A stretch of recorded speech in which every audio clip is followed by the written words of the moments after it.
Hello everyone, can I get your attention? Are you a satisfied plantita or a plantito that you are seeking for a product that is made by a biodegradable that which is not harmed for the soil, and then it is a 100% biodegradable, sturdy enough for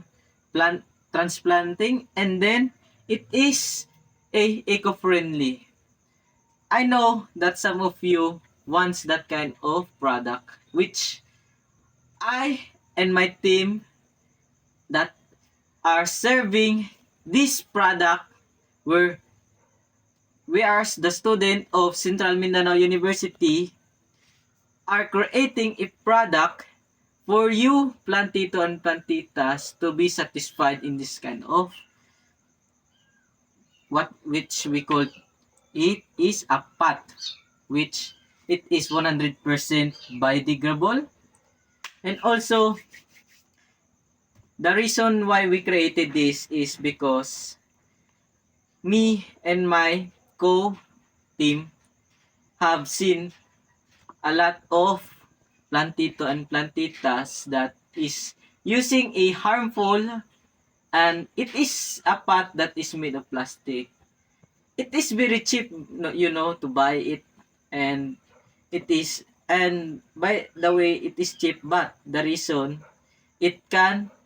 have an effect to our soil. So, one,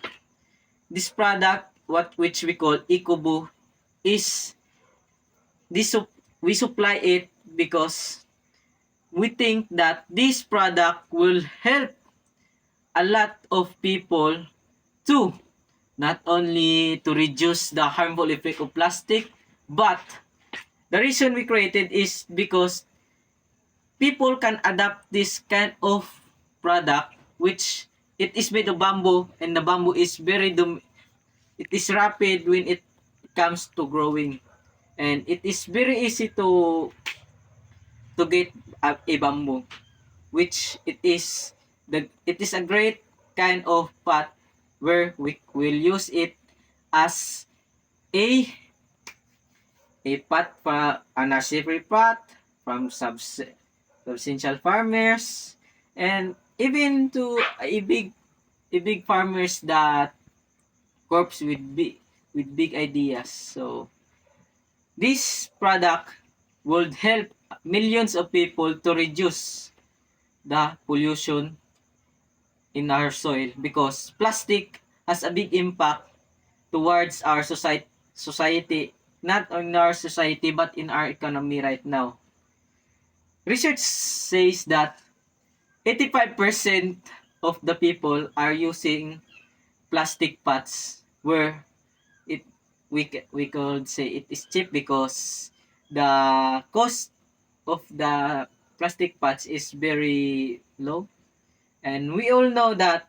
that organic pots is hard to get because of it has so many things that we will do, but our product